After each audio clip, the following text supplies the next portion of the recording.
Hello. Greetings. We are in Avdiivka. The battalion's chief sergeant is at the wheel. Is that right? Yes, yes. Chief Sergeant of the 2nd Battalion of the 110th Mechanized Brigade. His callsign is Buka. Yes, yes. My functions include psychological support of the battalion. The needs of our soldiers in terms of material support, psychological support, training in combat, training in the use of weapons. My main task is to save the personnel, save the lives of the personnel, determine the firing positions of the enemy, and determine the main firing directions for our military. This is a wide range of tasks to effectively maintain defense in this area. Now we are traveling through Avdiivka. As you know, I always have a perfectly planned scenario. So I come and ask what I can film and who I can talk to. We have already talked to the commander and Buka there. I strongly advise you to listen to this, because experts will not tell you this. Commander of the 2nd Mechanized Battalion of the 70th Separate Mechanized Brigade. My callsign is Customs. In 2014 I came to fight. I was a squad and platoon commander. In 2015, I became a junior lieutenant, then a platoon commander, company commander, deputy chief of staff, and chief of staff. I demand discipline, because if there is no discipline, there is no order. But I do not divide units into my own and others. If I have other departments under my command, I consider them to be my own, they are all one for me. My main task as a battalion commander is to retain the personnel. That is why I plan future actions to get ahead of the enemy, to calculate all its steps and to give a worthy rebuff to the enemy and thus save personnel. I see that you are constantly among the personnel, constantly looking at the same monitors that they are looking at. And you are actually managing everything manually online 24 hours a day. Yes, I have full information about all the positions and the soldiers. I am constantly at the positions, I have visited all the positions myself. I point out the shortcomings. Where positions need to be updated, where positions need to be moved, where new positions need to be dug. I calculate all this to make the enemy less aware of my positions. There were several times when the enemy stormed my positions. Some positions he did not know about were a surprise for him, which immediately divided the infantry. That is why such an enemy offensive failed.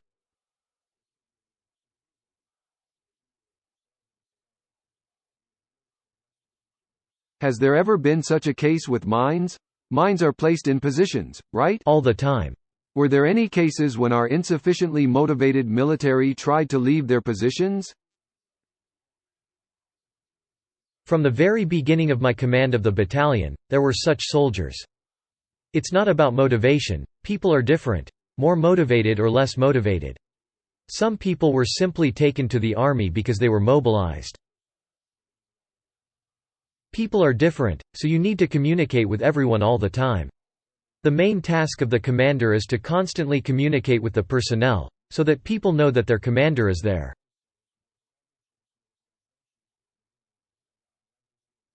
Many times I heard from soldiers that they had not seen their commander. It's not in my battalion, it's in another brigade, because different guys from other units and brigades were transferred to me. And they talked about such cases. Unfortunately. At the moment when this problem occurred, you went to the collision line. I personally went to set an example as a commander so that the guys did not think they were abandoned. I went ahead, I had fighters with me, and we won back our positions. After that, the guys trust me. They know that I am always with them. Moreover, it was this that deterred the enemy's offensive and helped us hold our ground. The guys felt that they are not alone, that they are not abandoned, that in our case the battalion command supports the guys, that we support them with all our might and means. And they realize that they will not be left to their own devices. As far as I can see and hear, there are company commanders and sergeants now. That is, the atmosphere in the units is absolutely normal. Isn't that right? It is true. I believe that my team should be a united whole. All the guys should be responsible for each other, not separate into small groups. My team has to be one, and I constantly need this from my subordinates. I tell everyone that you are one. If you are one, no one can break you, but if you are divided into small groups, you can be destroyed very easily. They understand everything, that's why we've been standing and defending Avdiivka for so long. Perhaps you are missing something, or have problems, or need to pass something on. It would be nice if there were even more soldiers, i.e. reinforcements. Because the soldiers are also tired and need rest, but they stand up to the end. They know that if they have the opportunity to rest, they will. That is, we need to tell those who are being mobilized or trained, or perhaps those who are thinking about it. They are needed. Not everything is as great as it is shown on TV, that the armed forces are winning everywhere. Right? No, this is not a cool war movie. There are losses, there are wounded, there are 200, unfortunately. This is war, losses are unavoidable. But my task, the task of company and platoon commanders, is to reduce losses. This is the main task of officials, to do everything possible and impossible to ensure that there are as few losses as possible. Everyone should participate in this war. Everyone should help as much as they can. That is not just watching the news and thinking that we are winning and everything is fine at the front. If a person can go to war, then let him go. Unfortunately, the news does not always mention the price of this victory. This can only be told by the soldiers who are directly on the ground and have been at the front for 9 months. Is that right? Yes, I have been here for 9 months. Let me show you Avdiivka. It was a beautiful city. There are no windows. There are no windows here either. This is more or less a whole house. In principle, this building can still function and be suitable for housing. A rocket fell here about 3 days ago, near these 2 buildings. 2 locals died. They were lying right here on the asphalt. Aha! They attacked with Grad missiles. A rocket fell here. Here are the dead. Here they are. Damned Russians. First, explosive and then incendiary shells. What is the distance to enemy positions? Can we find out where the enemy positions are? There are enemy positions in the other direction, about 3 to 4 kilometers away, where fighting is taking place.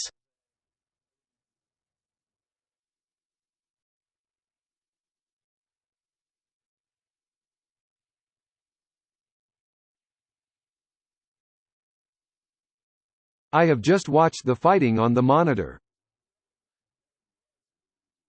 I see the field. I see the Russians in the trenches. I see our drones flying over and dropping bombs. I see the bombs hitting their targets very successfully. And you have just returned from the same field.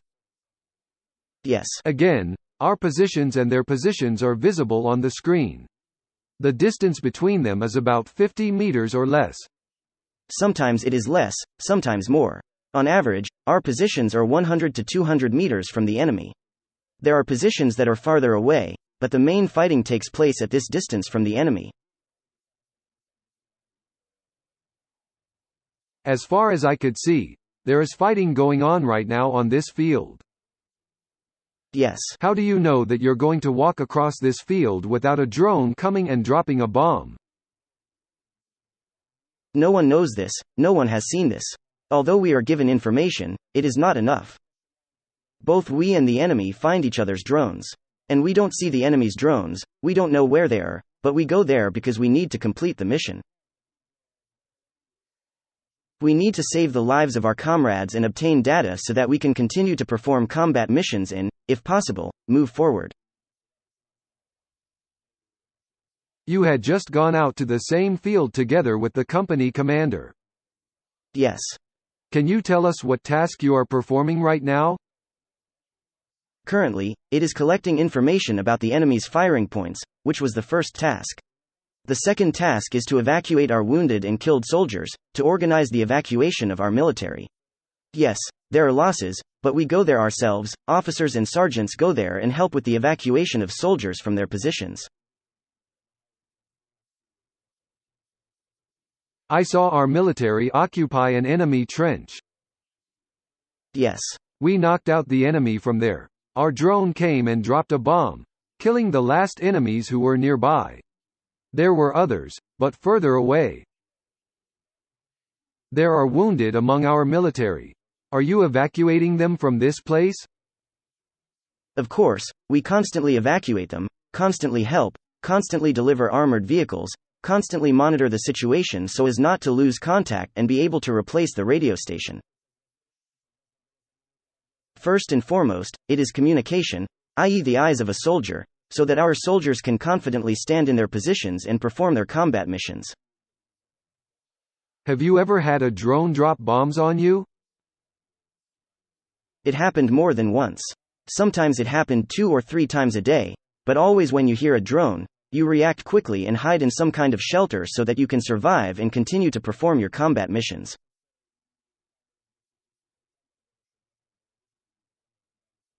Can you hear the drone? Of course, when a drone drops a bomb, it goes down 100 meters, no higher, and we can hear them. At this point, you don't need to stand still, you need to find some kind of shelter or fall into a hole, or do anything but stand in one place. The Russian military seemed not to hear or see them. I mean, they were lying together, I just saw them. These videos are enough. The video shows everything. They were lying down. A bomb fell between them and killed them both. The issue here is that they think our operators will think they are dead. That's why they lie down and pretend to be dead. That's why they lie still on the ground, and that's why the bomb arrives and they suffer even more from our drones. Maybe I shouldn't say this, but do they not realize that they are being filmed for several hours? They think that they are not seen and that the operator will think he is dead and will not pay attention to him. And that's it. Good. Let them think so. Yes. We are satisfied with this. I understand that if you move, it will be much more difficult for the drone operator. It is much more difficult, almost impossible to hit a moving target. You have a tactic. Yes, tactics. There was even a case when I went with a reconnaissance team to the trophy IFVs, we were supposed to pick them up, and we came under tank fire. The question is that in the open field we managed, 5 of us, to get out unharmed under the fire of 2 tanks.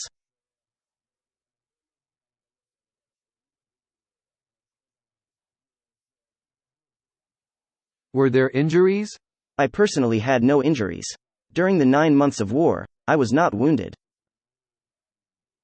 Tell us about your call sign. Yes. Are you from Bucha? Yes, I am from Bucha. I left the occupation on March 12 through the first Green Corridor.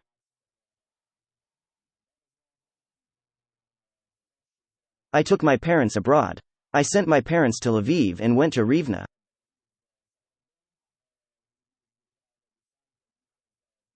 To Lviv or abroad? I went to Lviv, and from Lviv I sent my parents abroad. From there I went to Rivne to visit my friends. I registered at the military commissariat the same day. A week and a half later, I went to Staraichi for training. And somewhere around the 20th of April, I was already a recruit here. Did you have combat experience? No, I had no experience at all. I did my military service, but it was in 2008, and that was it. This is my entire military experience. All my studies were here from scratch. That is, 9 months? Yes, we have been here for 9 months. We are learning very quickly. At first, I was taught by people who had fought before. Then I was taught by people who have been here for a long time, they gave me tips. I also constantly developed myself, read, studied weapons and so on. Is that how you managed to become the battalion's chief sergeant? Yes, it is just a desire, a desire to fulfill my duty and benefit our people and our country. Do you have any interesting stories of your own that you can tell now? It is true. There are many heroes who can no longer tell their stories. Before I became a master sergeant, I performed combat missions with them. During the enemy's deterrent attack, the guys sacrificed their lives to keep their positions and to prevent the enemy from advancing further.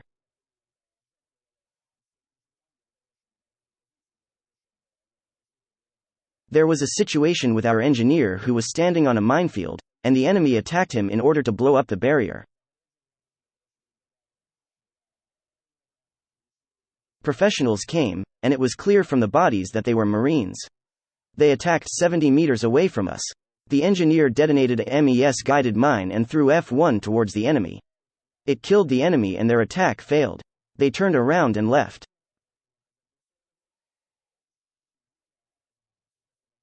That is, if you constantly fight back, if you are not afraid of the enemy, then the enemy cannot go any further, and they retreat. The question is that our people should be motivated to do so. And if there is motivation, if there is resistance to the enemy, then the enemy will not go further, no matter what happens. As long as the infantry is in position, the enemy has no way to move on, they cannot move on. The enemy cannot move the infantry with artillery, tanks, or mortars. Because tanks are very quickly hit by anti-tank weapons, both grenade launchers and javelin, and other weapons. That's why the infantry is still in the trenches, in positions and at outposts. The enemy cannot advance any further. I would like to ask a question. Are there any problems with motivating the military, especially those who have joined now? And how do you solve these problems? Do you have to become a kind of psychologist to explain to these people why they are here and what they have to do?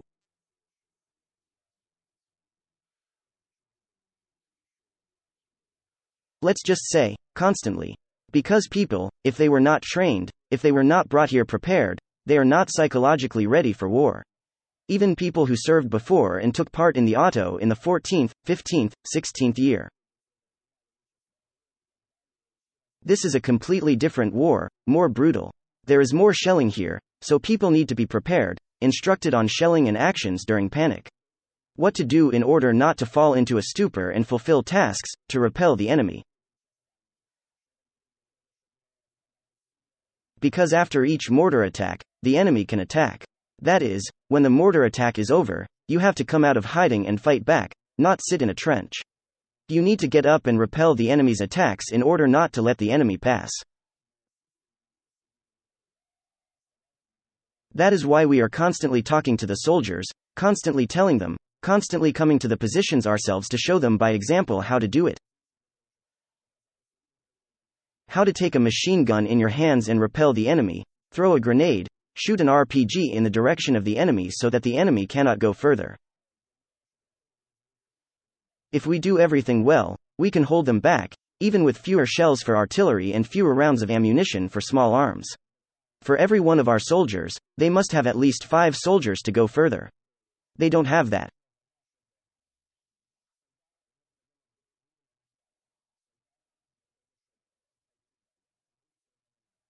Why such statistics? Why do they lose more than us? First of all, the enemy soldiers have no motivation. They came here for money at most. The last prisoners said that one of them was going to be imprisoned, so he went to fight.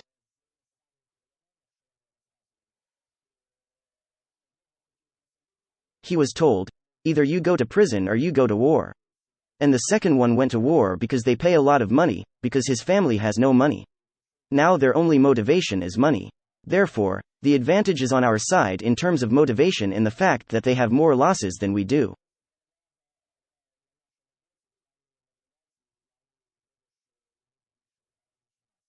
Plus, we are on the defense, we are defending our country. It is always easier to stand on the defense than to go on the attack. That is, more people are always killed in an assault than in a defense.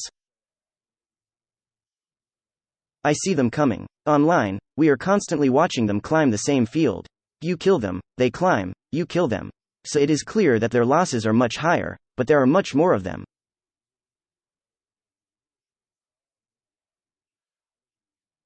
Yes, there are many times more of them. Every day hundreds of people come here and dozens of them die or get injured. But they don't care. They are being driven from behind with machine guns, it's a fact.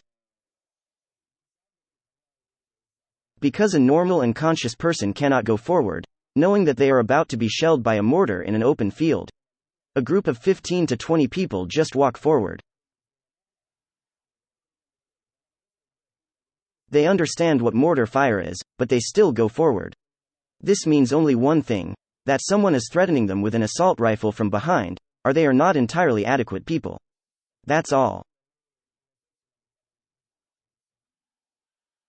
That is, not everything is perfect. We cannot say that we have a total victory, but we are holding on and we are fighting back with dignity. Isn't that right? Yes, absolutely right. We will fight back. I have heard 10 times that they have captured Avdiivka. But there is only the Ukrainian armed forces in Avdiivka. We are fighting back, we are defending Avdiivka. There is constant bombardment, constant artillery shelling, constant small arms fire. We have direct contact with the enemy, but we are standing and we will continue to stand. They have not been able to capture Avdiivka since 2014. I think they will not capture it, they will not succeed. I rather believe that we will move forward, not Russia will capture Avdiivka. At the same time, I see a woman sitting on a bench drinking coffee or just listening to music. The locals are used to it, right? Because there is constant shelling here. Sometimes, even during the shelling, I go and ask them to hide in the basement, and they still go. People are so used to shelling that they don't pay attention to it. It is easier to find an entire place than a shelled one. Because there are traces of explosions almost everywhere. Here is a building that was damaged and collapsed.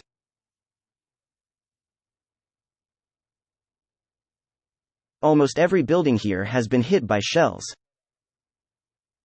Yes, but it all depends on the scale of the destruction. There is also a functioning shop here. Yeah, they call it liberation. Everything that happens here. There are still people here. People come here. People buy something. My call sign is Neptune. My position is commander of the 6th Mechanized Company. My rank is lieutenant. I graduated from the Army Academy in Lviv last year on an accelerated basis. How old are you? I am 22. You have just returned from a field where gunfights are literally taking place. What was the purpose of your mission?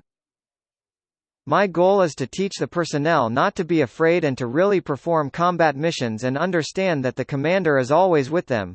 The commander will never betray them and will come to their aid. The guys' morale immediately increases. When I come to the position to see my guys, they say, "Commander, it's good that you came to us," and they tell me about the situation at the front and provide me with military information.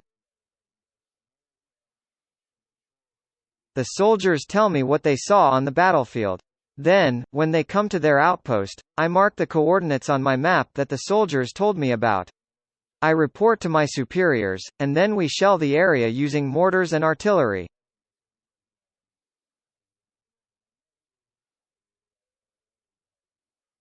So it raises the morale of the soldiers? Yes. And there are constant attacks. We see that there is constant bombing from drones against the enemy. Were there similar drops in your direction when you were making sorties?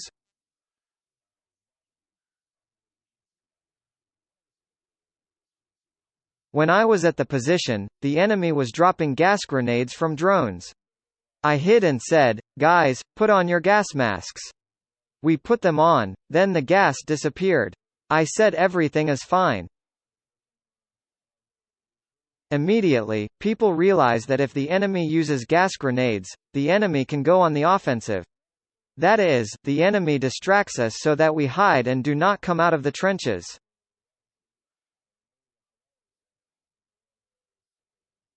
You realize this.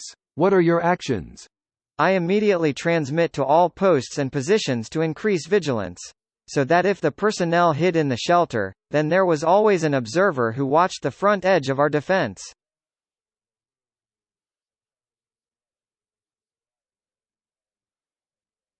Yes. Tell me, please, you came here after graduating from a higher officers' school. Is that correct? Yes. I'm just wondering what kind of knowledge they give you there and how useful is this knowledge in real combat operations. What we were taught at the academy is more related to the auto. Because at the time I was studying, there was only the auto and the JFO. And now a full-scale war has begun, it is a little different from the auto. Is it different? Yes. Aha. Have you been wounded before? Yes, I had a concussion in April. After treatment, immediately after I was discharged, the next day I arrived at the military unit to continue my service and perform my tasks. What caused your contusion? As a result of the fact that there were mines at the observation point. Most likely. Someone declassified your positions? Yes, the enemy fired at us, the information about the observation point was disclosed and the enemy attacked us with mortars and cannon artillery. Yeah. Were there any wounded or dead on our side? There is a war here, and there is nothing you can do about it. When you were in the hospital, i.e. survived the injury, you knew where you were going back to. Yes. What motivated you? I was motivated by the fact that I was fighting for my country, my family and friends. You answer like a real officer. Briefly, clearly and to the point. You can simply address the civilians who will be watching us. Perhaps to those who are currently undergoing training. Do you have anything to say to them? I would like to say, thank you, to all the volunteers who support us, i.e. the 6th Mechanized Company, who help us with transportation, volunteering, and food. Thank you all. Thank you parents.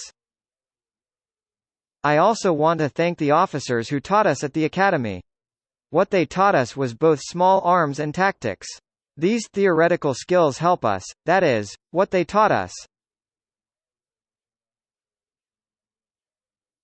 And to those who are going to serve now, I want to say that they should be more motivated and realize that they are going to defend their country, their families and friends. About 3,000 people still live here. The fighting here is constant. Yes, all the time. Avdiivka has been a zone of active hostilities since the 14th year. But now everything has become more complicated.